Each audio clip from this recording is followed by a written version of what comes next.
समाजवाद की लड़ाई जो हो रही है, वो अम्बेडकरवाद की जो लड़ाई जो हो रही है, वो मनवाद के खिलाफ है।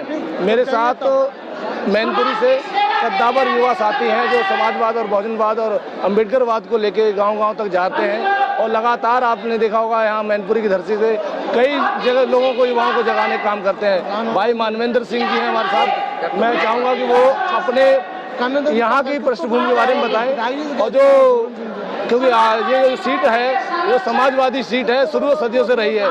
भाई मानवेंद्र भाई, यहाँ पर बहुत बड़ी तादाद में लोग हैं और अभी इस तरह की सूचना मिल रही कि सैकड़ों गाड़ियों को आरटीओ ने रोका हुआ है। इस तरह साफ साफ पता चलता है कि प्रशासन पूरी तरह हावी है बहुजन आंदोलन और समाजवादी आंदोलन को कुचलने के लिए। तो इस तरह जो आंदोलन को कुचलने का काम, जो अनैतिक काम कर रही है बीजेपी सरकार, तो इसके खिलाफ क्या ये जन आंदोलन जो वोट के रूप में कन्वर्ट होगा मैनपुरी में? ये बड़े भाई, ये फ्रस्ट्रेशन है, ये हताशा है, क्योंकि जो 16 सीटों पर अभी तक चुनाव हुआ है, जो उसका वो रुझान है, एक हवा बनती है, वो हवा बन चुकी है। ये 77 की क्रांति से बड़ी क्रांति है, वो किसी राजनीतिक सत्ता को हटाने की क्रांति थी, बड़ी बात कही उन्होंने। और ये क्रांति है सामाजिक समानता, समरसता। जो व्यक्ति हम लोगों से घृणा करते हैं, जो हमारे दलित, पिछड़ों, माइनॉरिटी के लोगों से घृणा करते हैं, उनकी फ्रस्ट्रेशन है और उनके अफसरान लोग हैं, ये सारे लोग हमारी रैली को फ्लॉप करने का प्रयास कर रहे हैं, पर ऐसा नहीं होगा। मैनपुरी का पब्लिक यहाँ बागी लोग हैं, बलिया में बागी हैं, यहाँ भी बागी है, यहाँ बहुत लोगों ने बंदूकें उठाई हैं, तो ऐसे पुलिस वाले कुछ नहीं करेंगे, धक्का मार के हमारे लोग चले आएंगे। साथियों, क्योंकि यहाँ पर ये जो मैनपुरी की जो जमीन है, जो पूरे विश्व में आज जिसका चर्चा का केंद्र बनी पड़ी है, उसका श्रेय माननीय नेताजी को, माननीय मुलायम सिंह जी को जाता है, क्योंकि उनकी वजह से ही इस जमीन का जो उद्धार हुआ, जो उसका पूरे विश्व में नाम हुआ है, वो माननीय नेताजी के ही कार्यक्रमों से हुआ है। और इस पूरे क्षेत्र में जिसे सबसे ज़्यादा पिछड़ा, सबसे ज़्यादा कमज़ोर क्षेत्र माना जाता था, नेताजी के यहाँ पर संसदीय क्षेत्र होने के कारण बहुत बड़ा विकास हुआ और यहाँ की जो ज़मीनें हैं, यहाँ के जो किसान हैं, वाकई खुशहाल हैं। और पास में ही माननीय अखिलेश यादव जी ने जो express way, Lucknow express way बनाया है, उससे किसानों की सुविधाएं हुई हैं, क्योंकि उनका जो अनाज है, उनका जो खेतों का फसल है, वो आसानी से मंडियों तक पहुँच जाती है। मानवेंद्र भाई, यहाँ पर बहुत सारे युवा साथी हैं जो आप लगातार, हमने देखा सोशल मीडिया पे भी रहते हैं, ज़मीनों पर भी आपको काम करते हुए देखा है। तो जो मनवादी ताकतें हैं, उनसे लड़ने के लिए हमारे पास क्या साधन है? तो हम लोग इतने पूंजीपति नहीं है, इतने ज़्यादा साधन नियुक्त नहीं है, तो उसके लिए हमारी लड़ाई किस तरह से है? डॉक्टर अम्बेडकर जी कहते थे, शिक्षा दुनिया का सबसे सशक्त हथियार है, और माननीय नेताजी ने यहाँ जगह जगह कॉलेज, डिग्री कॉलेज बनाए हैं, जिससे हमारा समाज शिक्षित हुआ है। बहुजन का समाज, पिछड़ों का समाज, अक़लियत का समाज, जो इसमें जो तमाम शिक्षित लोग आगे आ रहे हैं। और आप देखिएगा, मैनपुरी जैसे पिछड़े जिले में 2-2 IAS होते हैं।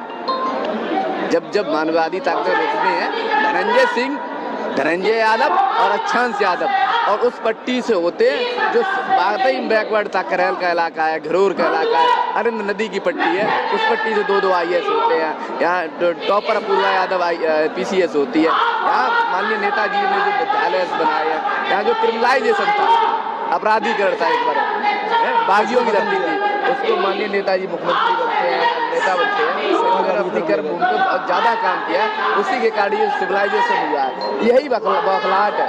नेताजी यहाँ के महबूब नेता हैं, सर्वधर्म समभाव के, हर समाज में उनकी पैरोकारी है, निजी पहचान है, हर गांव में 10 लोगों को जानते हैं, 10 लोग उनको जानते हैं, ऐसा सिस्टम है यहाँ। ये भी जानना चाहते हैं कि जिस तरह से भारतीय जनता पार्टी जो लगातार 4-5 साल से देश से झूठ बोलती आई है, और उसने ये कहा कि हमने विकास किया, जब उससे विकास का घाटा मांगा जाता है तो पता चलता है जब ये NDTV CSC का जो रिपोर्ट आती है, उसमें साफ साफ मिलता है 50 लाख नोटबंदी से जो बेरोजगारी आई थी, वो एक नंबर का आंकड़ा दिया है सरकार के द्वारा।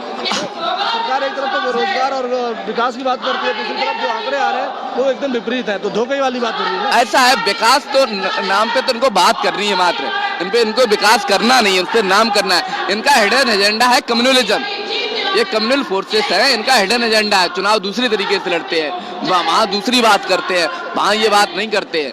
और आप कह रहे, ताजा उदाहरण है, 10,000 कर्मचारी जेट एयरवेज के जो है आज बेरोजगार हो रहे हैं, उन परिवारों को कैसे चलेगा? 20,000 लोग। ये क्यों हुए? ये जो सिविल एविएशन की जो नीतियां थी, इस सरकार में एक प्रधानमंत्री के अलावा और ऐसा कोई मंत्री है जिसका उसका जो कार्यालय है, जो उसका विभाग है, वो 6 महीने से ज्यादा रहता हो, ट्रांसफर होता रहता है, काम ही नहीं हुआ ना, केवल धोखेबाजी घपलेबाजी हुई है और कुछ नहीं हुआ है। महत्वपूर्ण सवाल ये है कि चुनाव आयोग की लगातार जो बीजेपी के पक्ष में जो कार्य कर रहा है चुनाव आयोग, तो लगातार अभी पीछे माननीय बहन जी के ऊपर जिन्होंने सिर्फ एक अपील की थी सर्व समाज से कि अकलियत का हो चाहे माइनॉरिटी का हो चाहे सर्व समाज का हो, सभी लोग गठबंधन को वोट दें, तो इस तरह की उन्होंने अपील की थी, लेकिन उसको भी उन्होंने गलत तरह से रिप्रेजेंट किया और इलेक्शन कमीशन ने उन पर 2 दिन के लिए बैन लगा दिया। आपने देखा होगा कि उसके बाद योगी आदित्यनाथ को 3 दिन के लिए बैन किया गया, तो ये जानबूझ के किया गया, क्योंकि मुझे ऐसा लगता है क्योंकि योगी आदित्यनाथ लगातार उसके बाद भी कई मंदिर घूम रहे थे, गाँव दलितों घर में खाना खा रहे थे, क्या तस्वीरें आई कि साफ बर्तन उन दलितों घर में साफ बर्तन कहाँ से आए और खाना भी नहीं था उसमें, एक ब्राह्मण जो उनकी पूजा पाठ के लिए शुद्धिकरण के लिए सामने बैठे हुए थे, तो ये जो ढिंढोरा पीटा जा रहा है ये इलेक्शन कमीशन को दिखाई नहीं दे रहा क्या? ऐसा है, आपको सत्य बात बताऊं, अभी जिस देश में लोकतंत्र और डेमोक्रेसी नाम की कोई चीज नहीं है, कुछ भले लोगों के कारण अभी देश टिका हुआ है, विपक्ष अगर ना हो तो यहाँ 19 के बाद चुनाव नहीं होने हैं। और जो आप कहते हैं इलेक्शन, वो संघी मानसिकता के लोग जो सवेरे आरएसएस की शाखा में सुबह सुबह जाते हैं, वो शाम को कुर्सी पे बैठता है, उसको आरएसएस को अपना रिपोर्ट करना है। साथियों शेयर कर दें जरूर, साथियों इस बात को शेयर जरूर करें, ये बहुत महत्वपूर्ण बात है। जो जिस तरह से एक दुष्प्रचार किया जा रहा है मीडिया द्वारा, आज भी जो मीडिया के जो कर्मी हैं जिनको सही से पूरा पता नहीं, फिर भी वो दुष्प्रचार कर रहे हैं, कभी गेस्ट हाउस काउंट के नाम लेके, कभी कुछ नाम लेके, तो इस तरह की दुष्प्रचार मीडिया कर रही है। ये इसको बताने का हम लोगों का काम है कि मीडिया का दुष्प्रचार में बहुजन समाज ना आए और सर्व समाज ना आए। जैसे कोई भी चुनाव हो तो उसके जैसे हम पूरी साल पढ़ाई करते हैं, पढ़ाई के बाद जब हमारी परीक्षा आती है तो प्रश्न उसी में से आते हैं, पर यहाँ दूसरी व्यवस्था है कि 5 साल की सत्ता के बावजूद, मोदी की 5 साल की सत्ता के बावजूद उस पर चर्चा नहीं कर रहा है मीडिया, क्योंकि बीजेपी का जो चुनावी बजट है वो कई लाख करोड़ का चुनावी बजट है, जो कई लाख का चुनावी बजट है उसमें उनको बता दिया गया है कि आप सवेरे पुलवामा से शुरू करेंगे और बालाकोट होते हुए और राष्ट्रवाद से चक्कर लगाते हुए साक्षी और आरएसएस के माध्यम से और शाम तक किसी महिला पर क्या बयान हुआ है उस पर खत्म कर देना है आपको बात। टीवी जो है लोगों को मूर्ख बना रही है, सबसे बड़ा विषय है, टीवी लोगों को मूर्ख बना रही है और वही बात दिखाना चाहती है, आप जो देखना चाहते हो वो आपको सूचना नहीं दे रही है, फेक न्यूज है, टोटल फेक न्यूज। इस पूरे चुनाव के दौरान हम समाजवाद और बहुजन समाज के लोगों से अपील करते हैं कि वो 1.5 महीने टीवी ना देखें। नहीं, कोई आवश्यकता नहीं टीवी नहीं देखे। अच्छा, पिछले चुनाव में इन्होंने हमको सोशल मीडिया से हराया था और आज वही सोशल मीडिया इनको हरा रहा है। एक गंभीर बात, एक बड़ी बात है, बाबा साहब अम्बेडकर, मानवर डॉक्टर लोहिया जी और मानवर साहब और नेताजी, बाबा साहब अम्बेडकर और लोहिया जी की विचारधारा ये थी कि समाजवाद को मजबूत किया जाए। उनका कभी ऐसा माना गया कि उनका कभी आपस में फेस टू फेस मुलाकात नहीं हुई, लेकिन पत्राचार उनका हुआ है अच्छे से, और लोहिया जी चाहते थे कि बाबा साहब के साथ मिलकर इस समाजवाद को मजबूत करके, क्योंकि सबसे ज़्यादा कमजोर वर्ग 85% जो वर्ग है वो बहुजन समाज में ही है, जहाँ उनको शूद्र समाज बोला गया है, क्योंकि ऊपर वाली कास्टें वो सवर्ण जात में आती हैं, और यहाँ पर इतना बड़ा गैप बना दिया है, जातियों का स्तंभ बना दिया कि यादव पाल से नहीं मिल सकता, पाल छात्र से नहीं मिल सकता, चमार भंगी से नहीं मिल सकता, भंगी कठेरिया से नहीं मिल सकता, ये जातियों का जो पहाड़ बना दिया, आपस में सीढ़ी नहीं बनाई गई है। उस समावेश को बांधने का काम करने वाले थे, पर दुर्भाग्य हुआ कि 6 दिसंबर 1956 को बाबा साहब दुनिया से चले गए। ऐसा है, क्या मजबूती देना चाहिए? मैं आपको बताता हूँ कि आज की भाजपा और तब की कांग्रेस में कोई फर्क नहीं है, दोनों एक ही बात है। तो वो नहीं चाहते थे, जो तब की कांग्रेस के लोग थे वो नहीं चाहते थे। डॉक्टर लोहिया उत्तराखंड में भाषण देते हुए समाजवादियों से कहते हैं कि आप डॉक्टर अम्बेडकर को जानते हो? नहीं जानते हो तो तुम देश में किसी को नहीं जानते हो। एकमात्र ऐसा नेता है जो पिछड़े दलितों और अल्पसंख्यकों की बात करता है। और दूसरी बात मैं आपसे कहना चाहता हूँ कि इस देश में 2 तरीके के मानक है, अलग अलग तरीके से बात करते हैं लोग। महान क्रांति की बात नहीं करते हैं, महान मार्च की बात नहीं करते हैं, जहाँ डॉक्टर भीमराव अम्बेडकर जाके डॉक्टर अंबेडकर जाके वहाँ जो पानी पे तालाब पे पानी नहीं पी सकते थे छुआछूत के कारण हरिजन लोग दलित लोग उसके लिए संघर्ष करते, उसकी बात नहीं करते, इतिहासकार भी उसकी बात नहीं करता है। पर गांधी के दांडी मार्च की चर्चा जरूर होती है, नमक तोड़ो वाले की, उस महान क्रांति की बात कोई नहीं करता है। इस देश में एक बड़ी समस्या है, इस देश में एक सबसे बड़ी समस्या है कि आप बैटल ऑफ सारागढ़ी की तो बात करते हो पर बैटल ऑफ भीमा कोरेगांव की बात नहीं करते हो। नहीं, कि दोनों बातों में क्या है कि वहाँ महार रेजिमेंट के 21 जवानों ने, वहाँ महार रेजिमेंट के कुछ जवानों ने जो तथाकथित सेना थी उसको हराया था, और वहाँ पे बैटल ऑफ सारागढ़ी में जो हमारी जो सिख रेजिमेंट थी और उनके जवानों ने जो वहाँ के उपरदाई थे उनको हराया था। पर आप उसकी बात करोगे क्योंकि वहाँ अकलियत के लोग हैं और यहाँ सामने दूसरे लोग हैं, तो इसलिए आज देश में डबल स्टैंडर्ड है। उसमें 130 पिक्चरें बनती है, नाटक बनते हैं, धारावाहिक बनते हैं, पर किंतु बैटल ऑफ भीमा कोरेगांव पे नहीं बनती। वीरता का प्रदर्शन उतना ही बराबर था। दोनों ही अंग्रेजों के लिए लड़ रहे थे, देश की क्रांति के लिए। ना बैटल ऑफ सारागढ़ी के लोग लड़ रहे थे ना वो लड़ रहे थे, पर चर्चा नहीं होती है। हमारी वीरता वीरता नहीं, उनकी वीरता वीरता।